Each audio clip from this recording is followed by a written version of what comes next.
पवनचक्की कंपनीच्या गुंडाकडून शेतकऱ्याला मारहाण करण्यात आली। या मारहाणीमध्ये तरुण शेतकरी गंभीर जखमी झालाय। पवनचक्कीच्या कामाविरोधात उपोषण केल्याने मारहाण करण्यात आल्याची माहिती। योग्य तपास करूनच गुन्हा दाखल करू, धाराशिवमधील भूम पोलिसांनी ही भूमिका मांडली आहे।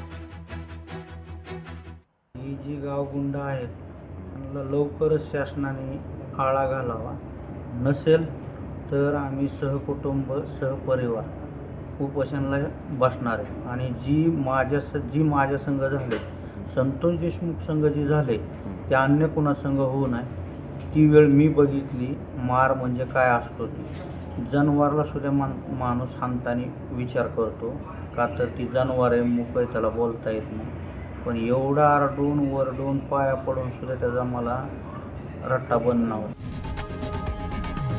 लोकशाही मराठी ऐका, पहा, जागरूक रहा।